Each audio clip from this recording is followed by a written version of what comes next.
Hi, and welcome back to Reconnected, your home for everything strategy, innovation, and entrepreneurship. In this topic, we'll be starting a new topic that is vital for anyone that is trying to sell direct to the African consumer. I will be giving you insights on how to better understand the modern day African consumer. When people talk about the demographics of African consumers, I have found that it's extremely shallow. Usually, when research is conducted by foreign companies, they try and stick to how many of us they are and how much money we have. To be honest, if you come into Africa or you start a business in Africa with just that mentality, you are bound to fail. So in this video, we're going to go past basic demographics and I'm going to give you guys more insights on the modern African consumer. Point number one, the rise of digital consumers. By the end of this year, 2025, Africa is projected to have over 600 million smartphone users. The modern African uses their smartphone similar to how other people in other parts of the world use their laptop. As such, a lot of African companies have already developed a lot of mobile first services, like our banking apps. As mentioned in previous videos, we have some of the world's most sophisticated mobile banking systems. It is seamless to send money both in the country you're in or to another country in Africa. This also has resulted in the rise of e-commerce. A very popular e-commerce app is Checkers 360, which is basically an app by one of the biggest retail chains in Africa, Checkers, a grocery store. You get the app and you can order your groceries. I think it's up to 50 items at a time, and it'll be delivered to your house within 60 minutes. We have also adopted crypto into this mobile first world that we live here in Africa. A very popular crypto exchange, Luno, now allows customers to scan to pay at the till point of certain grocery stores for their groceries directly from the crypto app. Digital payment system adoption has also grown exponentially across the continent already and is expected to grow by at least 20% annually from here on out. That being said, if you want to launch a digital product in Africa, it actually has to be useful. We don't use our phones so much for idle things like social media or gaming. That is why a lot of times when people want to copy and paste foreign campaigns focused on digitally savvy Gen Z, it fails. Because here, it's not just teenagers dancing on TikTok, on the internet. There's so much more applications and uses for our smartphones. So if you are thinking of building a digital product in Africa, please remember the application has to serve a purpose to the greater society, or else it simply will not succeed. Point number two, conscious consumerism and sustainability. I always make the argument that conscious consumerism and sustainability in Africa is not merely a trend, it's a way of life. African consumers matter way more about how this product was made. Was it ethically sourced? We care more about the value for money. How long will this product last? And what are the environmental implications of using this product on a regular basis? This is for many reasons, partially because conscious consumerism and sustainability is a way of life in highly impoverished areas. Also, environmental conservation is a huge part of all African culture. When developing products for Africans in Africa, remember it really does matter to us what is in this product, what are we consuming, and how was it made. We already have what is called the circular economy, and this can apply to anything. We believe in thrifting, in recycling, in upscaling.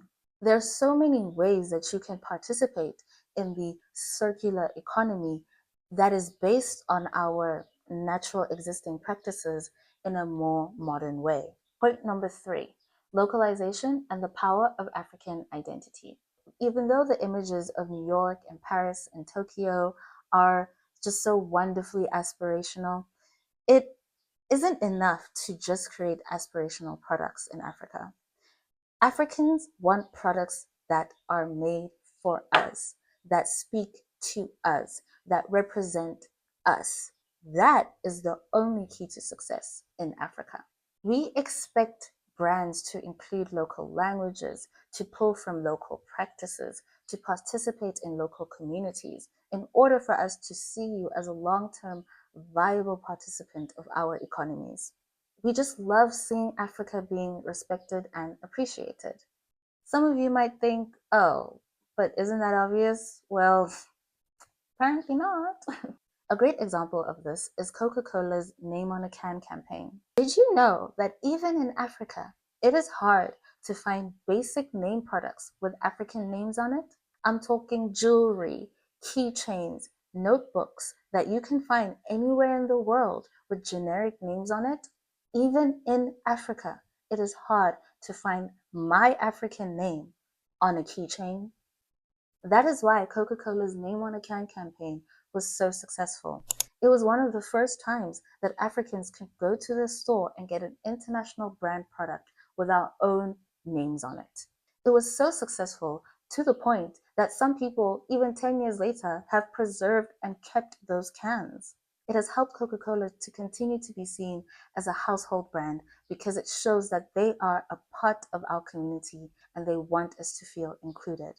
Another example of this is Netflix. When Netflix first came to Africa, it was already a huge streaming giant, but they struggled in Africa at first. They didn't understand that just showing us aspirational images of Emily in Paris or whatever wasn't enough to get our monthly subscriptions. So Netflix did two very important things. They first announced a huge investment project into the African film and television industry, a 10-year-long partnership. That shows their commitment to being a part of the African film industry, not just profit from us. And the second thing that they did was start creating more localized African productions. If you go on Netflix in Africa, we have productions from South Africa, from Uganda, from Nigeria, from across Africa that depict different aspects of African life. We can see ourselves in Netflix. And as a result of these two very important decisions to show that they matter about localized African identity and participation in localized African economies, they started beating everybody. They were beating Africa's biggest satellite broadcaster, MultiChoice's DSTV, out of thousands of subscribers a quarter. When developing products for Africans in Africa, do not focus on what you assume our aspirations are. Rather, connect to what we know our identities are. Point number 4, religion and conservative culture. Truthfully speaking, Gen Z and millennials in Africa have a far more conservative culture than anywhere else in the world. We still are deeply rooted in our religious and cultural practices across all religions and tribes across the continent. This means that our priorities are still rooted in family values, community, generational obligation, and community building. This is completely different from Gen Z and millennials in the West and the East, who think that it's completely normal to rack up credit card debt for a Louis Vuitton bag or a Gucci bag. In Africa, that is seen as wildly irresponsible behavior for young people because most young people are still helping to pay for their siblings' education, they're renovating their family properties, they're hosting and paying for rituals and ceremonies. Our priorities are completely different. So what might seem like a reasonable purchase to a 28-year-old in France won't be the same thinking behind a reasonable purchase for a 28-year-old in Zambia, for example. So definitely, when developing products, especially for Gen Z and millennial youth, you need to also consider that we are still Africans in Africa. And although we find the outside world aspirational, we still prioritize ourselves, our culture, our identity, our rituals, our practices, and our participation in such things before anything else. You cannot come to Africa selling to individualistic consumers because we simply are not. When developing for African consumers, remember, community has to be at the center. Point number 5, regional market difference and product adaptation. As you know, Africa is a huge continent with over 50 countries. Those 50 countries are divided into 5 main quadrants: North, East, West, South, and Central Africa. Although there are similarities that apply for all of Africa, there are distinct differences as you go into each region of Africa. For example, North Africa is right next to the Middle East. So there is a strong influence of Arabic and Mediterranean cultures in North Africa. So things like halal products or more conservative beauty brands, things like that, do very, very well in North Africa. But then you have West Africa, which is the bold and vibrant heartbeat of the continent. You know, West Africa is home of Ghana and Nigeria, which are such a huge hub of African entertainment. You know, Ghana with its incredible films, and Nigeria is obviously known for both Nollywood and Afrobeats. They love things bold and distinct in West African imagery. In direct contrast, then you get East Africa, which is far more conservative. Although East Africa is known for its technological, more fintech advancement, the products that are successful there are still very much things that serve the conservatism that exists in East Africa. And then you get to us, Southern Africa. And we are this mix of developed markets, strong retail presence, infrastructure, and consumer preferences that match both local standards and international standards. And that diversity makes people think that it's easy. But actually, that diversity makes us arguably the most competitive region in Africa. And it makes it so that once we reject you, it's almost impossible to regain the consumer's favor because we have so many options. So that is all the advice that I'll be giving in this video.